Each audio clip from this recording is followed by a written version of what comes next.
les quiero comentar que tenemos una conversación con el director de Fonatur, Rogelio Jiménez Pons.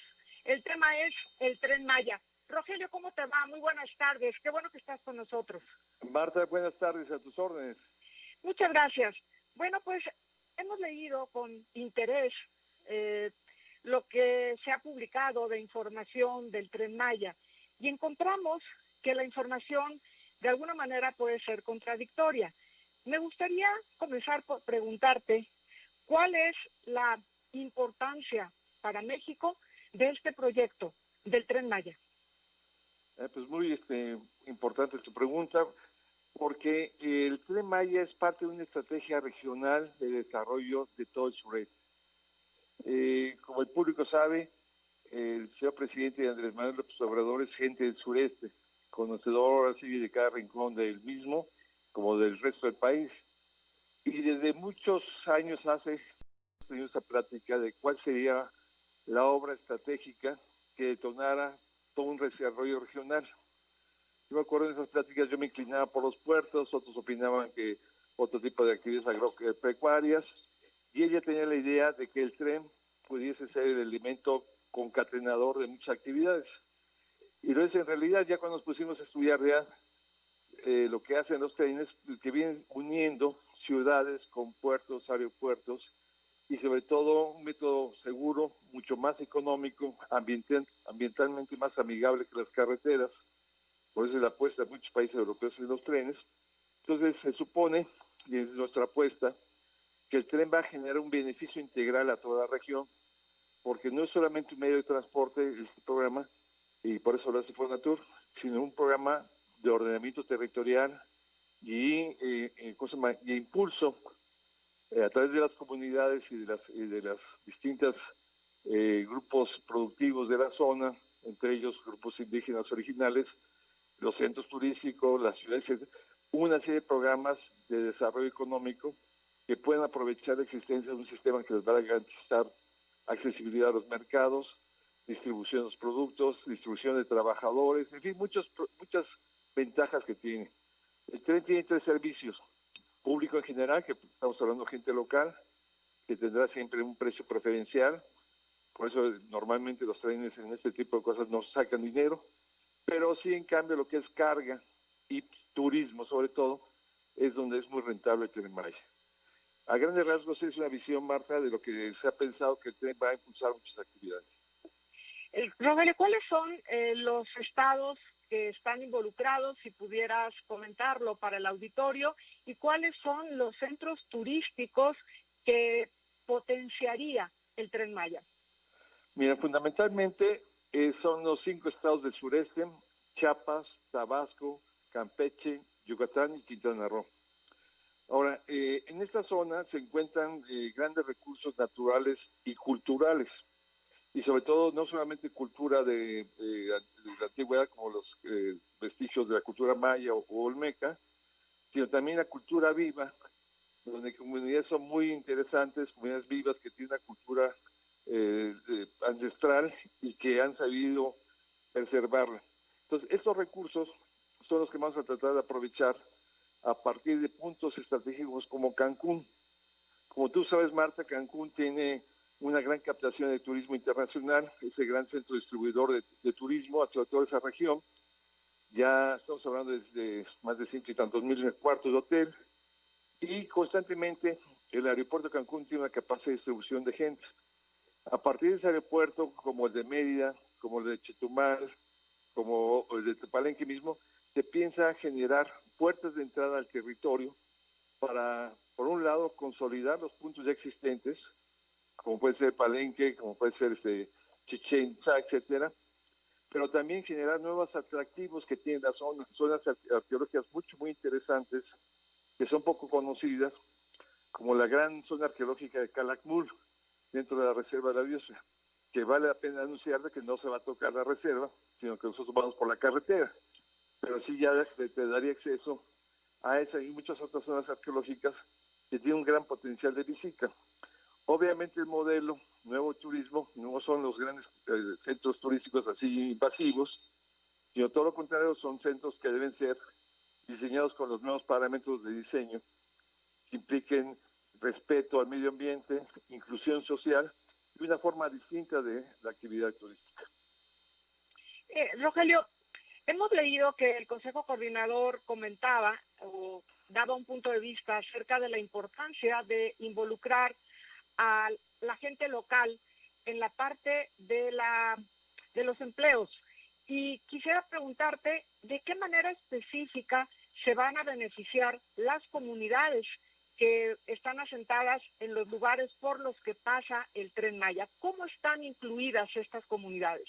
Bueno, lo primero es que los tenedores de la tierra, lo primero que les estamos pidiendo, que salvo el pequeño derecho de vía, que es una franja de 40 metros donde pasa el tren, el resto no lo vendan, que aporten a los desarrollos donde convenga su participación, que no suelten la tierra, y eso los hace eventualmente socios bajo esquemas que cuiden, no sean diluida su participación.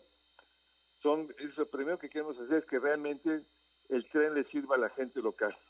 Eso es como una primera instancia. Segundo, los trabajos que durante la construcción se van a generar. Nosotros queremos generar anualmente alrededor de 150,000 empleos, donde obviamente hay mucha gente de mano de obra local, directos e indirectos. Pero a la postre, estamos en un estudio de Naciones Unidas, de la ONU Habitat, que colabora con nosotros, que estima en más de 1,5 millones los empleos generados. Si esto lo unamos a que las nuevas fórmulas de asociación, que no queremos desplazar a la gente local, queremos darle oportunidad a todos en su escala y en su proporción, porque si bien ahorita hay grandes empresas constructoras de lo mejor del mundo construyendo la vía, estas a su vez subcontratan a locales para llevar a las escalas locales de trabajo, empleo, y lo que se va a ir generando a través de los nuevos programas de polos de desarrollo y comunidades sustentables. ¿Cómo es que México, Rogelio, pudo haberse olvidado durante tantos años del sureste mexicano? Pues mira, yo que conozco el sureste, yo soy de la Ciudad de México, pero tengo la fortuna de conocer al sureste desde hace 50 años.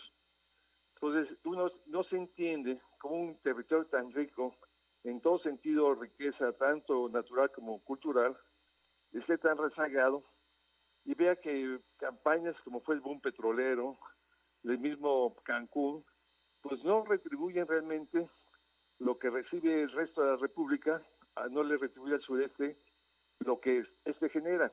Me refiero a las grandes presas, los yacimientos petroleros, etcétera, etcétera. Ese rezago es muy fuerte porque nunca ha habido una visión integral de desarrollo para la zona. Entonces lo que quiere el señor presidente es, ahora sí, en justicia y en beneficio al resto del país también, echar a andar una zona que tiene un gran potencial de crecimiento con factores fundamentales, empezando con el agua. Yo creo es un recurso más importante que el petróleo. El agua va a ser una estrategia fundamental a futuro, y es la zona donde están los mayores recursos acuíferos del país. En consecuencia, donde puedes habitar mayor número de gente, pueden crearse muchas industrias. Estados como Chiapas, como Oaxaca, tiene un gran potencial minero, turístico, Campeche, unas maravillas, como Calakmul, Yucatán no se diga, que es gente muy trabajadora, tiene un capital humano fundamental para toda esta región, y Quintana Roo, pues toda la belleza y todos los recursos turísticos que tiene y culturales. Entonces, esto, si se suma uno, si se aplican inversiones inteligentes que incluyan a los locales, capacitar al capital humano, que es fundamental, yo creo que tenemos el país tiene en esta zona, como lo ha demostrado Cancún. En Cancún, si tú ves, y todo Quintana Roo está poblado por gente de todas partes de la República, gente que fue y generó fortuna, y yo creo que eso hay que ampliar ese panorama para que México se vea beneficiado de ese territorio tan rico, pero sí hay que empezar con los locales, apoyando a los locales. Vayámonos a algunos detalles específicos, Rogelio. Por ejemplo, ¿cuántos pasajeros caben por tren? ¿A qué velocidad va a circular el Tren Maya? Y pues me gustaría saber en qué lugar estaría el Tren Maya en cuanto a ser o figurar entre los trenes más largos del mundo. ¿Qué lugar va a tener el nuestro? Bueno, ahí sí tenemos una gran desventaja, porque ahorita hay grandes proyectos en China y en Rusia, ¿no? pero a un nivel de ciertos países. Por ejemplo, hace poco se terminó un tren muy famoso que es el de la Meca Medina en Arabia Saudita. Es una inversión muy importante, un tren muy bello, pero eran 600 kilómetros. Hay tramos en Europa mucho más pequeños. Entonces había que nosotros pensar que estos 1.500 kilómetros sí es una gran extensión, pero evidentemente los grandes países tienen extensiones mayores. Yo creo que es una extensión de acuerdo al tamaño de este país en su proporción, que este tipo de inversiones debe haber, ¿no? Es como si pensar en proyectos importantes como México-Querétaro, que obviamente son menos cantidades, que cualitativamente son muy importantes, pero yo creo que esa tendencia sí se inserta entre los más grandes en el mundo construyendo ahorita, pero más que nada es su valor cualitativo más que cuantitativo. Sobre el tipo de tren, te platico que la mitad del tren, de este recorrido de 1.500 kilómetros, va a recorrer un tren a 160 kilómetros por hora para pasajeros y para carga 120, con una modalidad. El 43% del recorrido, pues son casi 700 kilómetros, es con energía eléctrica. Va a llevar cableado. Y el mismo tren, cuando pasa a la parte donde no hay cable de energía, que es la catenaria, echa a andar unos generadores diésel para seguir surtiendo a las ruedas la electricidad. Entonces es un sistema híbrido o dual. Entonces esa es la característica. Ahora, hablamos de trenes en promedio de 400 personas. De hecho, la primera licitación vamos a sacar cerca de 80 locomotoras, con cada una con 6, 8, depende mucho del tipo de el servicio que va a dar. Hay unos para servicio turístico muy sofisticado, hay unos para trabajadores y gente normal, es decir, de que no pague mucho, muy elegantes, pero convencionales, sin grandes excesos. Entonces, o sea, va a haber muchas modalidades de trenes, de vagones, perdón. Es decir, para que esté al alcance de todo tipo de pasajeros. ¿Nos permite, Sí, Rogelio, ir a un corte? Y enseguida regresamos para continuar en esta conversación. Correcto.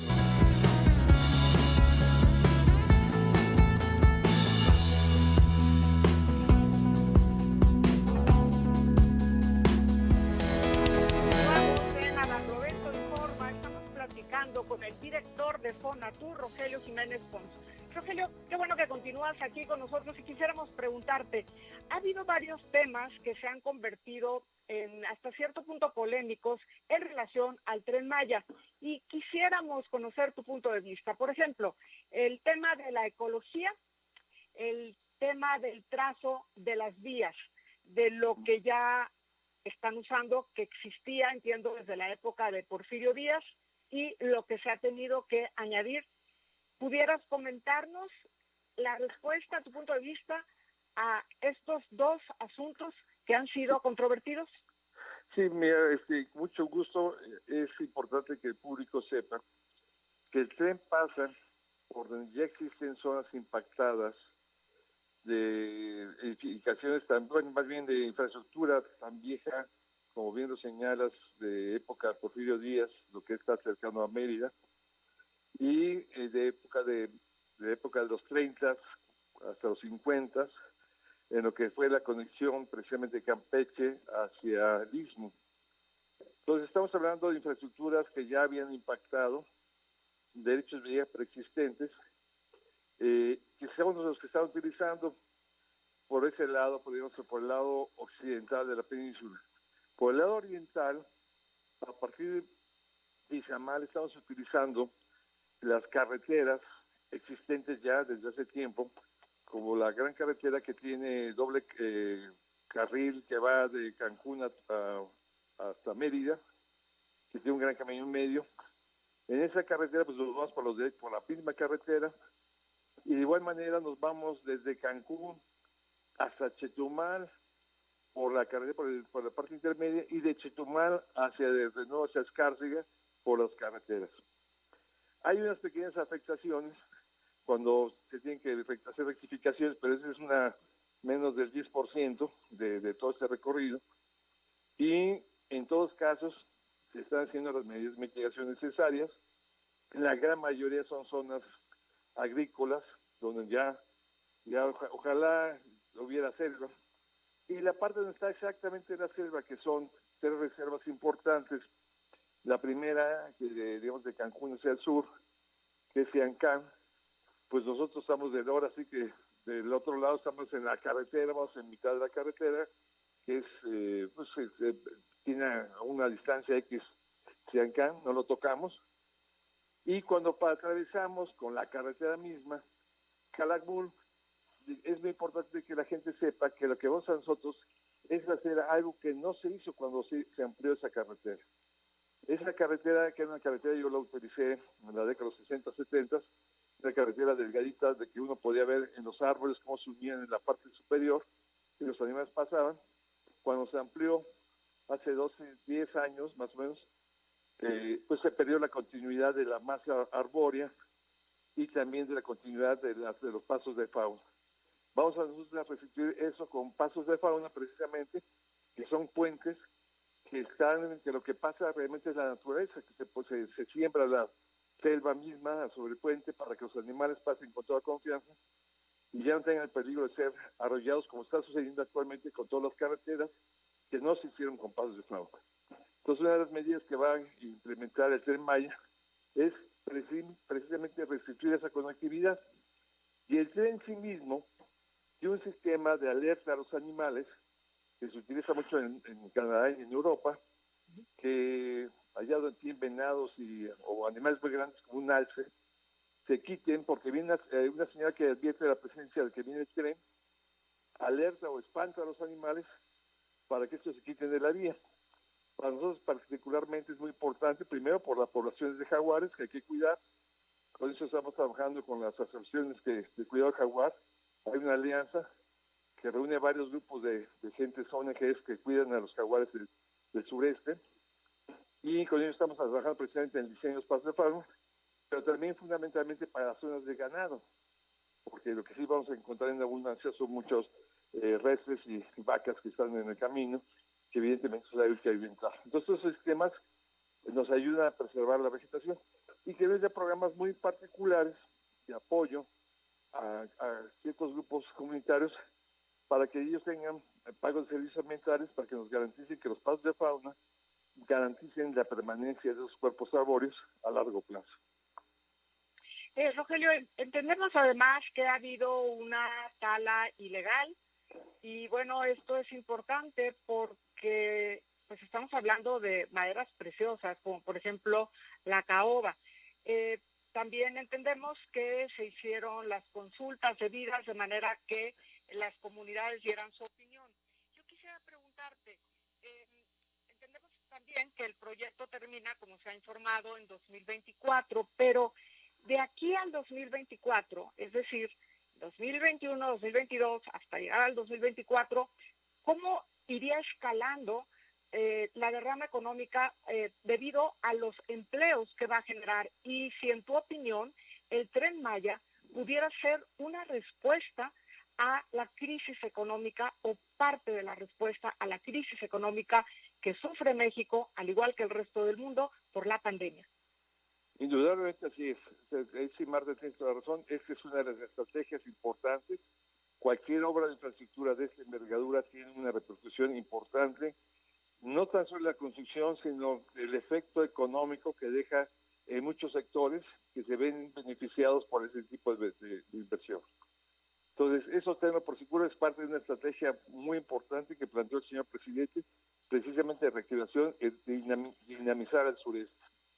Por otra parte, como bien decías en tu último comentario, de que mucho de la destrucción, de la tala ilegal y de las pérdidas de las grandes reservas de la biosfera, eso es muy lamentable.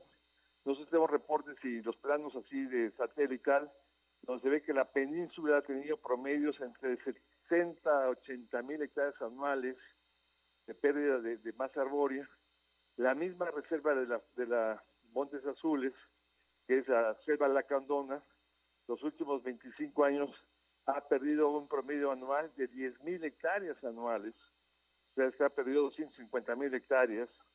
Es donde muchos activistas dicen que trabajan, pero realmente no han hecho nada por parar esta destrucción. Y también la reserva de la biosfera de mismo Calakmul anualmente pierde alrededor por esa tala que me decía que tú dices, 1.400. ¿Pero a qué se debe esto? A dos factores: corrupción y marginación.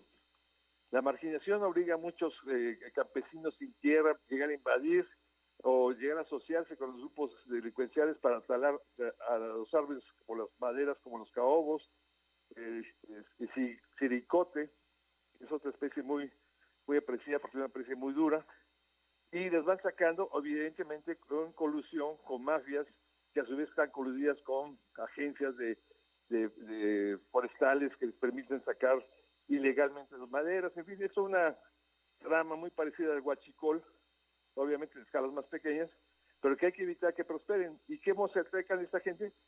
Precisamente atacando esos dos factores: la marginación y la corrupción.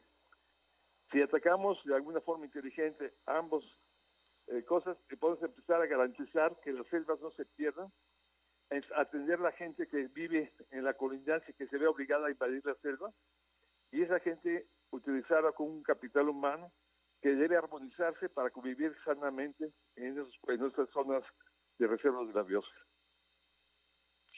Finalmente, Rogelio, trascendió que el primer ministro de Belice había buscado al presidente López Obrador y le pidió si pudiera considerar la posibilidad de que el Tren Maya llegara hasta Belice.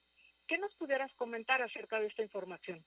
Pues mira, nosotros tenemos este plan que hemos estado viendo con el gobierno de Quintana Roo, evidentemente ya con el visto bueno del señor presidente, de llegar a Chetumal, a lo que es la cabecera poniente del aeropuerto, que colinda con unas zonas industriales que colindan precisamente con la frontera con Belice. Entonces es cuestión de muy poco, una distancia relativamente pequeña, que estaríamos a juntarnos con las gentes de Belice, el sector privado que esté interesado entre ambos países, de generar una zona industrial que ya existe del lado mexicano, pero consolidarla del lado beliceño, para aprovechando que lo que parece ser que va a suceder, que va a volver a ser zona libre, y esto aprovecharlo en beneficio, porque en ese momento la economía beliceña se puede conectar a nuevos mercados, porque desde ese punto uno puede llegar hasta Canadá. Entonces, esto abre muchas expectativas.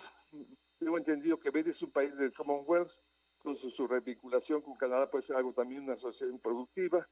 En fin, se abren muchas posibilidades para que no solamente Belice, sino también hemos tenido contacto con el nuevo gobierno de Guatemala, con el doctor Yamatei, también ver el potencial de unirnos toda esta región y tener una infraestructura común que pueden ser los ferrocarriles. Bueno, pues es una muy buena noticia en la que nos confirmas, Rogelio, porque será de beneficio para México, también para Belice y para la región. Rogelio Jiménez Pons, un gusto saludarte y ojalá que pronto regreses a conversar con Abarnobel Te Informa. Muy amable y estamos a tus órdenes, Marta. Gracias. Hasta luego. Hasta pronto. Es Rogelio Jiménez Pons, director general de Fonatur, platicándonos sobre el Tren Maya. Nos vamos a un corte y enseguida regresamos con mi compañera Lulú Piña Soria.